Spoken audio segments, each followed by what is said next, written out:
নমস্কার। আজকে আলোচনা করব আগস্ট মাসের সাপ্তাহিক রাশিফল, অর্থাৎ মোটামুটি ধরুন এটা প্রথম সপ্তাহে, কেন 2 তারিখ আমাদের চলে গেল, এটা 3 তারিখ, অর্থাৎ 3 তারিখ টু 9 তারিখ সপ্তাহে, মাসের প্রথম সপ্তাহ। মোটামুটি আপনার জন্য কি অপেক্ষা করে আছে? কেননা মেজর কিছু চেঞ্জ না হলেও এই সপ্তাহে কিন্তু বুধ গ্রহ মিথুন রাশি ছেড়ে কর্কট রাশিতে প্রবেশ করবে। কবে? 5th August. এবং চন্দ্র তো মুখ করবেই, মেষে আসবে, তারপরে তার উচ্চ রাশি বৃষতে গমন করবে। সুতরাং কিছু কিছু রাশির জন্য যথেষ্ট ভালো, আর কিছু রাশির জন্য একটু সতর্কতা বা সাবধানতা, সেটাই আমরা ডিটেলে জানবো। একদম শরীর স্বাস্থ্য, তার মধ্যে থেকে আপনার কেরিয়ার পর্যন্ত কি অপেক্ষা করে আছে। কেননা বিগত যে সপ্তাহটা চলে গেল, হয়তো আমরা অনেক কিছু ভালো মন্দ গেছে, আমাদের অনেক কিছু কাজ আমাদের এগিয়েছে, কিছু কাজ পেন্ডিং রয়েছে, কিছু কাজ আবার এই সপ্তাহে আমরা কমপ্লিট করব।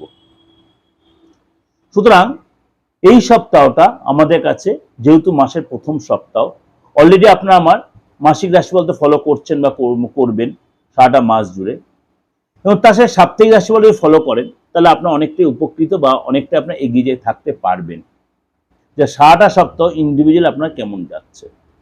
তার জন্য এই সাপ্তাহিক রাশিফল আপনাদের কাছে দেওয়া। চলুন তাহলে কথা না বাড়িয়ে এই সপ্তাহে আপনার রাশি কি বলছে একটু জেনে নিন। কন্যা রাশির এই সপ্তাহে কি অপেক্ষা করে আছে? কন্যা রাশি মাঝে মাঝেই হয়তো নানা রকম কাজের প্রেশার, মেন্টাল প্রেশার মধ্যে আপনি থাকছেন। শরীরটা মাঝে মাঝে আপনার হয়তো একটু ডিস্টার্ব হচ্ছে, সবার যে হচ্ছে তা না, কিন্তু মেন্টাল একটা প্রেশার কিন্তু কন্যা রাশির রয়েছে। অনেক কিছু দায়িত্ব, বা অনেকে আপনাকে হয়তো ইউজ করে নিয়েছে, অনেকে হয়তো আপনাকে কোনো কারণে হয়তো মেন্টাল চাপে রেখেছে। সেগুলো থেকে আপনি কিভাবে বেরোবেন সে প্ল্যান করছেন আপনি। তাহলে এই সপ্তাহে তার থেকে কোনো সুযোগ পাবেন? এই সপ্তাহে সেরকম কিছু বেনিফিটেড কি হবেন, বা তার থেকে রিল্যাক্স হবেন, বা নিজেকে একটু ভালোভাবে কাটাতে পারবেন? সেটা আপনি অবশ্যই শুনতে হয় প্রোগ্রামটা। এই সপ্তাহটা আপনার জন্য, অর্থাৎ 3 তারিখ থেকে 9 তারিখ আপনার জন্য কি অপেক্ষা করে আছে? আপনার জন্য এই সপ্তাহটা কিন্তু ভালোও আছে, কিছু কিছু একটা সতর্কতাও আছে। ভালো অবশ্যই আছে, কিন্তু সতর্কতাও আছে। কিরকম? অর্থাৎ আপনার এই সপ্তাহে কিন্তু সপ্তাহের শুরুতে কাজের জায়গায় কিন্তু একটু আপনাকে পরিস্থিতির সম্মুখীন, অর্থাৎ সমস্যার সম্মুখীন হতে পারেন। সপ্তাহের প্রথম দিকেই আপনার কিন্তু একটু অস্থিরতাবোধ কাজ করতে পারে, দ্বিধাগ্রস্ত ভাব, কাজটা একটু থমকে যেতে পারে। আপনি যে সেক্টরে রয়েছেন, কি পড়াশোনা, কি চাকরি প্রফেশনে, একটু থমকে যেতে পারে, বা কাজটা আপনার শুভ নিয়োগ আপনি পাবেন ভাবছেন, কিন্তু সেটা আটকে যেতে পারে। কেরিয়ারের ক্ষেত্রে, ব্যবসার ক্ষেত্রে কোনো বাধা আসতে পারে, বাধা বিঘ্ন আসতে পারে, এবং এই সময় কিন্তু ধৈর্য রাখবেন, বিবেক কাজে লাগাবেন, তাড়াহুড়া করবেন না, সংযত হবেন, সাবধানতা অবলম্বন করবেন, উত্তেজিত হবেন না, ইগো দেখাবেন না, এবং সেটা সমাধান করার জন্য অবশ্যই সেই প্ল্যানটা আপনাকেই তৈরি করতে হবে। Be careful. এই যে সমস্যা কিছু আসছে আপনার, সেখান থেকে বেরিয়ে আসার জন্য আপনাকে নিজে প্ল্যান সাজাতে হবে। যদি না পারেন, কারো কাছে যান, হাতটা দেখান, প্রবলেম থেকে বেরিয়ে আসে তাকে জিজ্ঞেস করুন, দরকার হলে ছোটখাটো কিছু প্রতিকার করেও এখান থেকে রিলিফ পাওয়ার চেষ্টা করুন। সেটা আপনার জন্য ভালো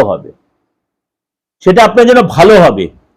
এবং সপ্তাহে আপনার কিন্তু ডিসিশন নেওয়ার ব্যাপারে নিজেকে একটু নিয়ন্ত্রণ রাখবেন। আপনার কনফিডেন্স থাকুক, ওভার কনফিডেন্স দেখাবেন না, আর বেশি ইমোশন হবেন না, তাহলে কিন্তু অনেক কিছু কাজে আটকে যাবেন। চাকরির জায়গায় বাদ বিবাদ অশান্তি এড়িয়ে চলুন। বসের কাছে আপনার বিরুদ্ধে কেউ কনস্পিরেসি করতে পারে, বস আপনার প্রতি বিরূপ মনোভাব হতে পারে, পরিস্থিতিটাকে বোঝার চেষ্টা করুন, সেই বুঝে এগুন, নিজের লক্ষ্যে স্থির থাকুন, বাদ বিবাদ এড়িয়ে চলুন। এই সপ্তাহে ব্যবসায় আপনার কিন্তু দীর্ঘ সময় ধরে যে ট্রাভেল আটকে ছিল বা ট্রাভেল হতে হতে আটকে যাচ্ছিল, এই সপ্তাহে কিন্তু ব্যবসার সাথে আপনার ছোটখাটো ট্রাভেলের যোগ রয়েছে এবং আপনার কিন্তু সেই ট্রাভেলে কিন্তু আপনি ফলদায়ক হবে অর্থাৎ লাভদায়ক হবে। আপনি কোনো কোনো ক্ষেত্রে একটু খিটখিটে বা চিটচিটে মেজাজ হতে পারে। আর্থিক দিকটা কিন্তু আপনাকে সাবধানতা অবলম্বন করতে হয়, যতটা এক্সপেক্ট করবেন ততটা নাও পেতে পারেন আপনি। এই সপ্তাহে আপনার কিন্তু সম্পত্তির ক্রয় বিক্রয়ের ব্যাপারে আপনারা কিন্তু তাড়াহুড়া করবেন না। সম্পত্তিগত ব্যাপারে ভুলে তাড়াহুড়া করবেন না, সাবধানতা অবলম্বন করবেন। সপ্তাহের শেষের দিকে অধিকাংশ সময় সামাজিক ধার্মিক কাজে আপনি ব্যস্ত থাকবেন বা আপনাকে বলবো সেখানে ব্যস্ত থাকুন, সেটা আপনাকে ভালো হবে। প্রেমের জায়গাটা কিন্তু অশান্তি ঝামেলা এড়িয়ে চলুন। অম্লমধুর সম্পর্ক তৈরি হবে। যদি আপনি বিবাহিত হন, বিবাহিত জীবনে কিন্তু আপনার নর্মাল দেখা যাচ্ছে, কিন্তু প্রেমের জায়গাটা কিন্তু আপনার অম্লমধুর সম্পর্ক হবে, অর্থাৎ আপনাকে কিন্তু অনেকটাই অ্যাডজাস্ট করে বা অ্যাডজাস্টেবল করে চলতে হবে। এটা ওভারঅল একটা প্রেজেন্টেশন আপনাদের দিলাম। তার সত্ত্বেও ওভারঅল প্রেজেন্টেশন দিল গোড় রাশির বেস করেই কিন্তু আমি দিয়েছি আপনাদের, বিশেষ করে চন্দ্র রাশির উপর বেস করে, কেন আপনার রাশির উপরেই চন্দ্র থাকবে। সপ্তাহের শুরুতে আপনার রাশির উপরেই চন্দ্র থাকবে, সুতরাং আপনার কিন্তু অর্থাৎ মনটা ভালো মন্দ মিশিয়ে হবে, মাঝে মাঝে মন থেকে অস্থির টেনশন বাড়বে। সুতরাং আপনাকে সেরকম সিচুয়েশন হলে অবশ্যই আপনি জলটা বেশি করে খাবেন, জলটা বেশি করে খাবেন, টেনশন কম করে, ঘুমটা ঠিক মতো পর্যাপ্ত ঘুমের আপনার প্রয়োজন আছে। তারপর যদি আপনি কোনো প্রবলেম ফেস করেন তাহলে কারোর সাথে কনসাল্ট করে নেবেন। যদি প্রাথমিক আপনার প্রয়োজন মনে করেন, অবশ্যই অনলাইনে প্রেডিকশনে নিতে পারেন। হাতের ছবিটা দিয়ে ফেসটা রিড করিয়ে আপনার ডেট অফ বার্থটা থাকুক আর না সেটা দিয়ে আপনি চেম্বারে এসে বা অনলাইনে আপনি সেই সুযোগটা কাজে লাগাতে পারেন এবং যে কোনো প্রতিকারের জন্য অবশ্যই যোগাযোগ করতে পারেন, সেটা আপনার ব্যক্তিগত ব্যাপার।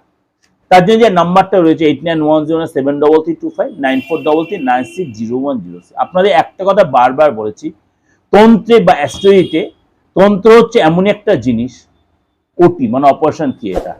আমি অন্তত এই 30-32 বছর প্রফেশনে মানে লক্ষ লোকের সার্ভিস দিয়েছি বা হেল্প বা সেই রেমুনারেশন নিয়েই বলুন, সেটা করেছি। সুতরাং আপনাদেরও বলি, আপনারাও যদি সেই ভরসা বা বিশ্বাসটা রাখতে পারেন, অল ওভার ইন্ডিয়াতে শুধু ইন্ডিয়ার বাইরেও অনেকে আমার ক্লায়েন্ট রয়েছে, তারাও সেই বেনিফিটেড হয়েছেন আমার দ্বারা। সুতরাং আপনারা সেই সুযোগটা কাজে লাগাতে পারেন। ভালো থাকবেন, ঈশ্বর আপনাদের মঙ্গল করুক, ভগবান আপনাদের মঙ্গল করুক। নমস্কার।